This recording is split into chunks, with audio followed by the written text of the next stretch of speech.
욥기가 우리에게 주는 하나님의 말씀, 영적 교훈은 무엇이겠습니까?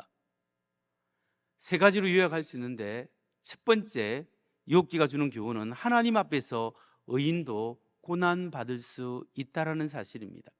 우리가 믿음으로 살고 경건하게 살고 하나님 나라를 위해서 헌신할 때도 우리에게 불행과 어려움과 고통이 찾아올 수 있다는 사실을 욥기를 통하여 우리가 알 수가 있습니다. 여러분, 욥은 하나님 앞에서 흠잡을 데 없는 의인이었습니다. 정말 하나님을 경외하고 믿음으로 살았던 사람입니다. 그런데 그런 욥에게 감당하기 어려운 일들이 갑자기 찾아왔습니다. 자기의 그렇게 귀한 아들 7과 딸 3명이 한꺼번에 집이 무너져서 다 하루 한날에 죽었습니다. 그리고 자기의 사업체, 양과 소와 나귀가 사람들이 죽거나 사람들이 훔쳐가 버려서 남는 것이 없었어요. 그리고 자기 몸에는 종기가 나고 몸이 아파서 고통 가운데 있었습니다. 그것뿐만 아니라 주위 사람들이 그전에는 욥을 존경했는데 이제는 욥을 무시하면서 에이, 욥이 뭔가 숨겨놓은 죄가 있기 때문에 저렇게 하나님 앞에 벌받고 복상 망했지 라고 비판하기 시작합니다. 근데 욥의 가장 친한 친구 3명이 있었는데 그 3명이 찾아와서 하는 말이 욥을 위로한다는 말이 욥을 정죄합니다. 그들은 인과응보라는 율법의 잣대를 가지고 욥에게 이야기합니다. 하나님은 의인은 복을 주시고 악인은 심판하는데 욥, 너가 뭔가 숨겨놓은 죄가 있으니까 하나님 앞에 이렇게 고통을 당하고 있다. 빨리 하나님 앞에 회개하면 하나님이 용서하고 너를 돌이켜 주실 것이다. 이렇게 이야기하는 거예요. 욥은 정말 억장이 무너져 내리는 겁니다. 여러분, 우리가 잘 아는 대로 욥은 죄가 있어서 하나님 앞에 고통을 받은 사람이 아니지요. 그래서 이 욥기서에서 우리에게 알려주는 것은 하나님의 특별한 섭리 가운데 하나님 허락하심 아래서 의인도 하나님의 신실한 사람들도 고난받고 고통받을 수 있다는 사실을 우리가 말씀을 통해서 알 수 있습니다. 여러분, 우리가 하나님 믿음 생활 잘하고 하나님 나라를 위하여 신실하게 살아가는 우리의 삶 속에 어려움이 있고 시련이 있고 도전이 있을 때 우리가 꼭 가져야 될 신앙의 자세가 무엇일까요? 그것은 인내하고 하나님을 바라보는 것입니다. 인내하고 참고 견디고 주를 바라보는 것입니다. 여러분, 초기 교회 성도들이 그렇게 고통을 당했습니다. 두 번째로 욥기가 우리에게 주는 메시지, 그것은 무엇일까요? 그것은 하나님의 주권을 인정해야 한다는 겁니다. 이 세상의 삶을 통치하시는 분이 누구냐? 우리가 믿는 창조주 하나님이시다는 사실을 우리가 믿고 인정해야 한다는 겁니다. 지금 우리의 삶 속에 눈앞에 엉뚱한 일이 벌어지고 전쟁이 일어나고 마치 모든 것이 자기 마음대로 돌아가는 것 같지만 결국은 하나님의 엇나가지 않도록 그 두 팔을 벌려서 한계를 짓고 역사를 이끌어가고 있다는 사실을 우리가 믿어야 합니다. 여러분, 심지어 사탄 마귀가 류야단처럼 우리를 공격하고 우리에게 고통을 줄지라도 하나님은 결국은 그 악을 물리치시고 하나님의 사람들을 붙잡아 주시는 줄 믿으시기 바랍니다. 사탄이 공격할 때 우리 주님이 어떻게 하시는 줄 아십니까? 우리를 보호할 뿐만 아니라 우리를 위해서 중보기도 한다는 것을 여러분 꼭 기억하시기 바랍니다. 주님께서 우리를 도우시기 위해서 중보기도 하십니다. 그래서 우리가 넘어지지 않도록 해주십니다. 십자가에 죽고 부활하신 주님은 하나님 우편에서 우리를 위해서 중보기도 하십니다. 여러분, 원래 예수님이 이 땅에 있을 때도 제자들을 위해서 중보기도 하는 그런 사례가 있어요. 예수님이 시몬 베드로에게 이야기합니다. 시몬아, 시몬아, 보아라. 사단이 밀처럼 너희를 체질하려고 너희를 소나기에 넣기를 요구하였다. 그러나 나는 내 믿음이 꺾이지 않도록 너를 위하여 기도하였다. 내가 다시 돌아올 때에는 내 형제를 굳세게 하리라. 이 말씀에 보면 베드로가 예수님이 십자가에 못 박혀 죽는다는 예고하심을 들었을 때 내가 주와 함께 죽을지언정 결코 주님을 배반하지 않겠습니다, 큰 소리 쳤지만 결국 그 상황이 왔을 때 베드로는 도망가 버리고 예수님을 3번이나 부인해버렸죠. 그래서 넘어졌습니다. 그런데 또 한 사람 넘어진 사람이 있죠. 제자들 다 넘어졌지만 가룟 유다는 예수님을 적극적으로 팔아버렸습니다. 베드로도 부인하고 넘어졌고 가룟 유다도 예수님을 팔아버리고 넘어졌습니다. 가룟 유다는 결국 돌이키지 못하고 자살하고 죽었습니다.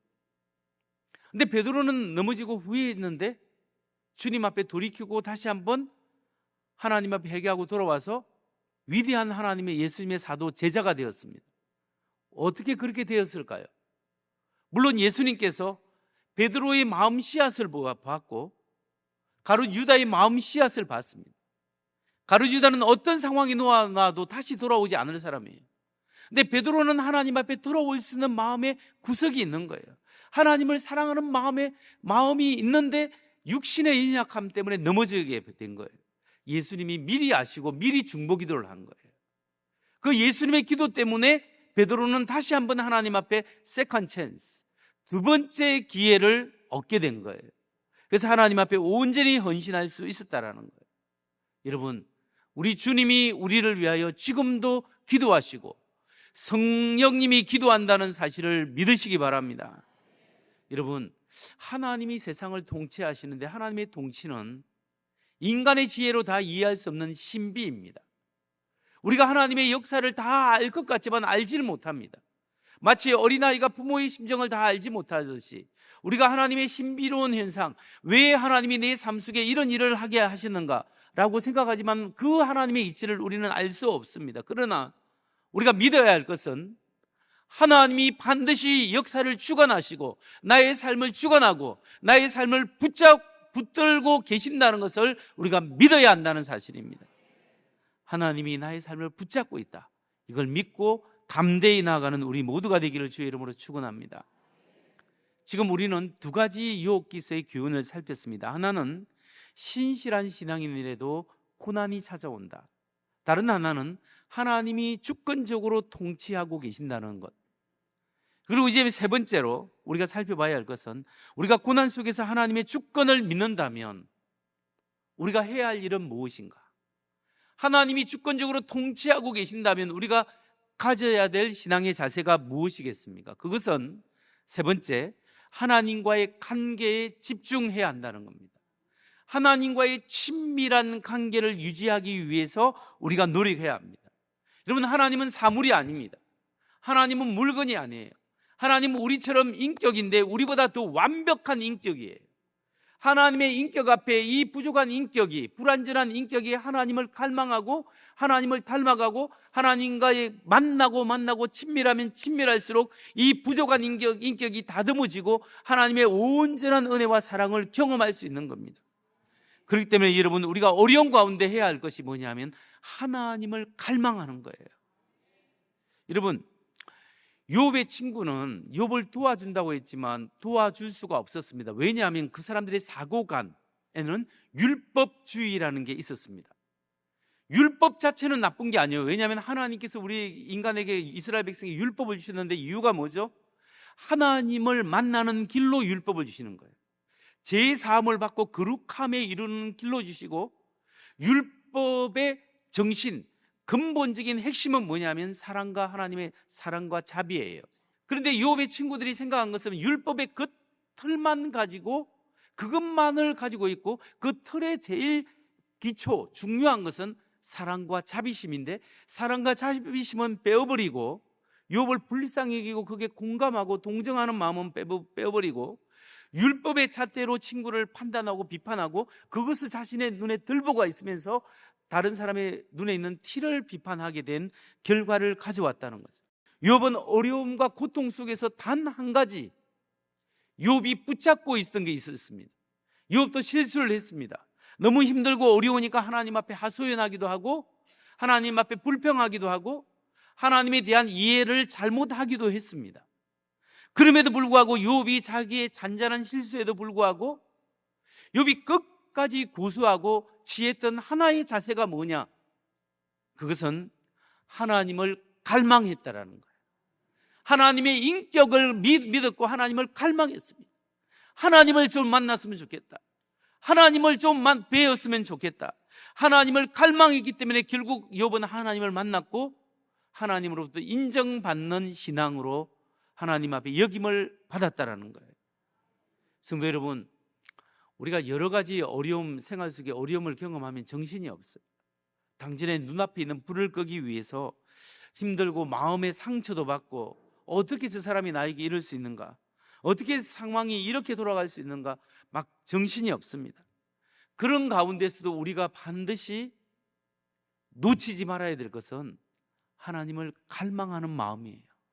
하나님을 앙망하는 마음. 하나님 여기에 함께 하시고, 이 부족한 사람 마음속에 하나님, 내가 하나님을 사모합니다. 하나님 임재하시고 나의 영을 덮으시고 하나님이 깊이 내 인격을 만나 주옵소서. 이 마음이 있는 사람이 하나님을 경험하는 거예요. 이런 마음을 가지고 성공한 사람의 성경의 사례가 누군지 아세요? 다윗입니다.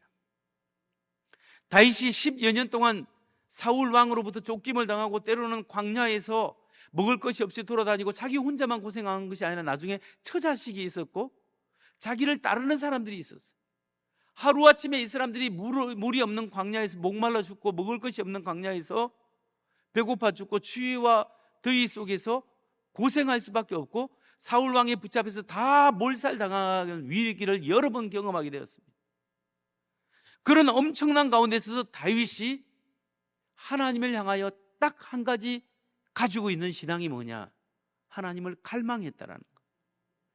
시편 63편 1절을 보면 잘 나타나 있습니다. 다윗의 고백 시입니다. 다윗의 시. 유다 광야에 있을 때 하나님이여 주는 나의 하나님이시라. 내가 간절히 주를 찾되 물이 없어 마르고 황폐한 땅에서 내 영혼이 주를 갈망하며 내 육체가 주를 앙모하나이다. 여러분, 다윗이 물이 없고 황폐한 땅에서 죽을 것 같았는데 다윗이 한 것이 뭐냐면, 내가 간절히 주를 찾습니다. 내가 주님을 갈망합니다. 이 믿음이 다윗을 살렸던 거예요. 여러분, 오늘날 가족이 아프고 문제가 생기고 어려움이 있어도 여러분, 하나님을 갈망하는 신앙으로 이겨나가야 합니다. 그 사람을 하나님이 붙잡아주는 줄 믿으시기 바랍니다. 지금까지 우리는 욥기서를 통해서 세 가지 중요한 교훈을 요약해 봤습니다. 먼저 첫 번째 하나는, 신실한 그리스도인도 고통과 고난을 받을 수 있다. 그때 인내하며 주님을 바라봐야 한다는 것. 두 번째, 우리 하나님이 이 세상을 통치하고 계신다는 믿음을 가져야 한다는 것. 아무리 사람들 보기에 엉뚱한 일이 벌어져도 하나님이 결국은 붙잡고 있다라는 것을 믿으시기 바랍니다. 세 번째 영적 교훈은, 광야 같은 메마른 곳이라도 하나님을 앙망하는 믿음이 있어야 합니다. 하나님을 갈망하는 믿음이 있을 때 그 사람을 통하여 하나님이 역사한다는 것을 우리가 욥기를 통해서도 알 수가 있습니다. 그렇다면 이제 마지막으로 살펴봐야 될 질문이 있습니다. 그것은 욥의 제일 마지막 부분, 욥의 결말이 주는 영적 교훈은 무엇인가? 여러분, 오늘 욥기서 42장 마지막 부분을 읽어봤는데 하나님이 욥을 회복시켜 줍니다. 명예도 회복시켜 주시고 물질도 회복시켜 주는 거예요. 2배로 축복해 주십니다. 자녀도 주십니다. 그리고 4대 손자 손녀를 4대까지 보면서 오래 살도록 허락해 주셨습니다. 이렇게 해피엔딩으로 끝나는 부분, 이 부분이 우리에게 주는 영적 교훈은 무엇일까요? 두 가지를 살펴보려고 합니다. 하나는, 첫 번째 사실은 하나님이 욥의 어려움을 인정하고 억울함을 풀어주셨다. 하나님이 욥이 어렵다고 인정해주고 그를 축복해 주시고 억울함을 풀어주셨다는 것이 욥의 결말 부분이죠. 욥기서 42장 7절에서 9절 말씀을 한번 보겠습니다. 주님께서는 욥에게 말씀을 마치신 다음에 대만 사람 엘리바스에게 이렇게 말씀하셨다. 내가 너와 내 두 친구에게 분노한 것은 너희가 나를 두고 말할 때 내 종 욥처럼 옳게 말하지 못하였기 때문이다. 그러므로 이제 너희는 수송아지 7마리와 숫양 7마리를 마련하여 내 종 욥에게 가지고 가서 너희가 용서받을 수 있도록 번제를 드려라. 내 종 욥이 너희를 용서하여 달라고 빌면 내가 그의 기도를 들어줄 것이다. 너희가 나를 두고 말할 때 내 종 욥처럼 옳게 말하지 않고 어리석게 말하였지만 내가 그대로 갚지는 않을 것이다. 그래서 대만 사람 엘리바스와 수아 사람 빌닷과 나마 사람 소발이 가서 주님께서 그들에게 말씀하신 대로 하니 주님께서 욥의 기도를 들어주셨다. 여기서 우리가 알 수 있는 것은 하나님이 욥을 의인으로 인정해 주시고 욥의 명예를 회복시키는데 공개적으로 욥이 어렵다는 것을 사람에게 드러내 주셨다라는 거예요. 뿐만 아니라 두 번째 부분은 욥의 친구들을 위한 욥의 중보기도 사역이 나오는 거죠. 욥의 친구들이 하나님 앞에 범죄했는데 하나님이 욥의 친구에게 이야기합니다. 엘리바스에게 숫송아지 7, 숫양 7을 가지고 욥에게 가져가서 하나님 앞에 이 제사를 번제를 드려라. 그러면 욥이 너희를 대신해서 용서해 달라고 기도하면 하나님이 용서해 주겠다. 욥의 중보기도 사역이 나오는 거예요. 여러분, 예수님의 피로 우리의 죄를 용서해 주셨습니다. 예수님의 중보의 사역, 그 사역을 여기 욥이 하고 있는 거예요. 욥으로 인하여 친구들이 복을 받게 되었습니다. 그 다음에 우리가 살펴볼 것은 이게 첫 번째 사실이고, 두 번째 사실은 욥이 결론 부분에서 중요한 사실이 있습니다. 그것은 뭐냐 하면 하나님이 욥을 2배로 축복해 주셨다라는 거예요. 하나님이 욥을 2배로 복 주셨습니다. 욥기서 42장 12절에 13절입니다. 주님께서 욥의 말년에 이전보다 더 많은 복을 주셔서 욥이 양을 14,000마리, 낙타를 6,000마리, 소를 1,000결이, 나귀를 1,000마리나 거느리게 하셨다. 그리고 그는 아들 7과 딸 3을 낳았다. 하나님이 욥을 축복하셨는데 이전보다 2배로 축복하셨어요. 소도 양도 낙타도 이렇게 가축도 종도 다 2배로 하나님께서 축복하셨습니다. 근데 자녀들은 아들 7, 딸 3, 10명을 주셨습니다. 여기서 우리가 성경을 묵상하다 보면 질문이 나오죠. 어떤 질문일까요? 하나님께서 다른 가축은 다 2배로 축복하셨는데 자녀들은 10명이라는 거죠. 여러분, 욥기서 1장에 보면 가축의 수가 나와요. 욥기서 마지막 42장에 보면 욥이 축복받은 가축의 수가 나와요. 그 수가 정확히 2배예요. 2배로 축복을 받은 거예요. 욥기서 1장에 욥의 자녀들이 아들 7, 딸 3이에요. 욥기서 42장 마지막에 축복을 받았는데 아들 7, 딸 3이에요. 2배가 아니에요. 하나님이 욥의 자녀를 2배로 줄 20명이나 30명을 줄 수 있었는데 왜 딱 10명만 주셨을까? 그 이유가 무엇일까요?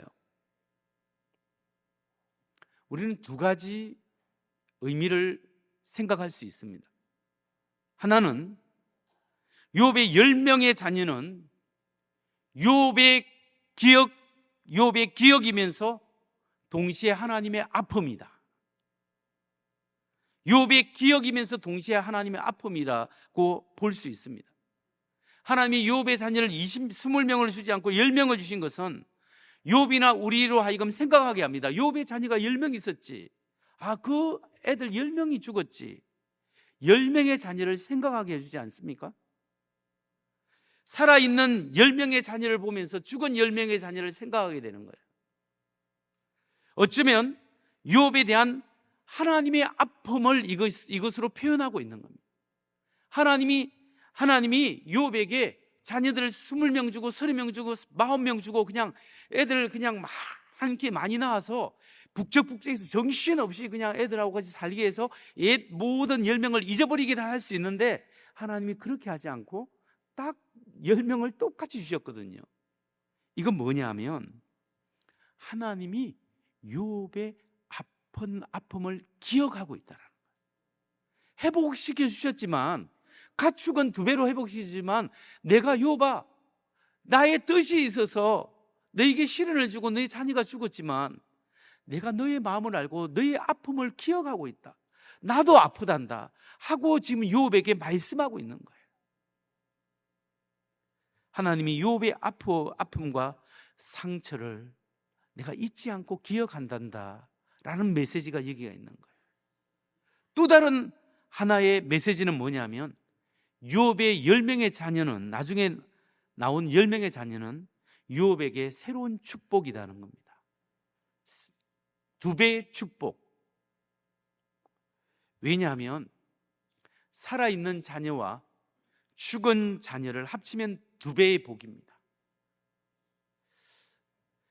유업의 자녀가 21명이 아니고 10명을 주신 것, 우리에게 주는 영적 교훈을 정리해 보면 이렇게 생각할 수 있습니다. 하나님은 우리의 삶의 아픔을 기억하시고 우리의 아픈 추억과 우리의 아픈 상처를 하나님께서 아시고 언제나 그곳에 함께 하신다는 메시지입니다. 죽은 10명의 자녀도 욥의 자녀요, 하나님의 자녀입니다. 살아있는 10명의 자녀도 하나님의 자녀요, 욥의 자녀예요. 죽은 10명의 자녀들이 비록 세상에 없지만 하나님 나라에서 지금 행복하게 살 거예요. 여러분, 만일 우리 인생이 살아있는 이 순간에 끝나버리고 이 세상만 존재하고 죽은 다음에 아무것도 없다면, 욥의 자녀는 그나마 그대로 불행한 사람입니다.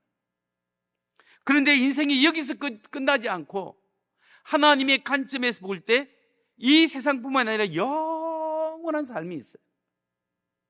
그 자녀들은 영원한 삶에 더 행복한 삶으로 옮겨갔을 뿐이에요. 그것을 우리보다 먼저 미리 영원한 삶을, 축복을 미리 경험하게 되는 거죠. 그래서 하나님이 다른 것은 다 2배의 복을 주시면서 새로운 자녀는 10명만 주신 것은 하나님이 그 죽은 아이들도 이 2배의 축복 속에 포함시키고 있다는 사실을 우리는 알 수 있는 거예요. 이것이 바로 욥을 향한 하나님의 사랑이고 배려입니다. 비록 그 아이들은 억울하게 죽었지만 죽은 10명의 자녀도 하나님 나라에서 하나님 품 안에 행복한 영원한 삶을 누리고 있다는 사실을 욥이 깨닫게 되었을 때 그가 슬픔 가운데서도 하나님의 은혜로 위로받지 않았겠습니까? 성도 여러분, 하나님은 나의 아픔, 내가 하나님의 일을 하고 내가 가정을 위해서 헌신하는데 그 누구도 알아보지 못하고 그렇게 친했던 사람에게 모욕당하고 어려움 당한 그 아픔과 상처를 기억하고 계십니다. 그리고 하나님 십자가의 피로서 나도 너희를 위해서 십자가에 못 박히지 않았는가? 너희의 죄를 위해서 내가 십자가에 못 박혔다.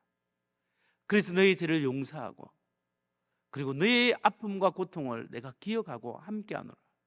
이게 십자가의 메시지지 않습니까? 우리는 욥을 통해서 십자가의 예수님을 보게 되는 겁니다. 하나님의 위로가 하나님을 앙망할 때 여러분에게 계속적으로 있기를 주의 이름으로 축원합니다. 말씀을 정리합니다. 우리의 수고와 아픔을 하나님은 다 알고 계십니다. 우리가 하나님의 영광을 위하여 하나님의 나라를 위하여 헌신한 그 모든 애씀을 하나님이 모른 척하지 않고 다 보고 계시고 알고 계십니다. 그렇기 때문에 우리 중에 이렇게 응원하는 사람이 있을 겁니다. 하나님이 내가 이렇게 힘든 시간에 하나님은 어디 계시는가? 하나님이 정말 내 사정을 알고 계실까? 왜 하필 나입니까? 왜 하필 우리 가정에 이런 아픔과 고통을 주십니까? 라고 우리는 질문하지만 하나님은 그것을 다 알고 계십니다. 우리의 수고와 애씀을 다 알고 계시고 끝끝내 우리와 함께 한다는 사실을 믿으시기 바랍니다. 그렇기 때문에 욥기를 끝내면서 이제 마지막으로 우리가 꼭 믿어야 될 것이 있습니다. 꼭 확신해야 될 것이 있습니다. 그게 뭐냐 하면 하나님이 역사를 주관하신다. 하나님이 우리의 삶을 주관하신다는 것을 믿으시기 바랍니다. 하나님이 나의 사정을 알고 계십니다. 나의 아픔을 알고 계십니다. 믿으시기 바랍니다. 하나님이 그리고 나를 선한 길로 인도하실 것입니다. 그렇기 때문에 내가 할 일이 뭐냐? 하나님을 갈망하는 거예요. 하나님을 앙망하는 거예요. 하나님 오늘 이 부족한 사람 속에 함께 하시고 이 연약한 사람 속에 함께 하셔서 하나님을 경험하게 하여 주옵소서. 기도할 때 하나님께서 이름을 붙들어 주시고 인도하시는 은혜가 있기를 원합니다. 욥기서에서 욥이 그가 나의 가는 길을 그가 아시나니 그가 나를 단련하신 후에는 내가 청검같이 나오리라. 하나님이 나의 가는 길을 알고 계십니다. 하나님이 여러분의 가는 길을 알고 계십니다. 그렇기 때문에 여러분을 단련하신 후에 하나님께서 청검같이 하나님의 사람으로 세워 가실 것입니다.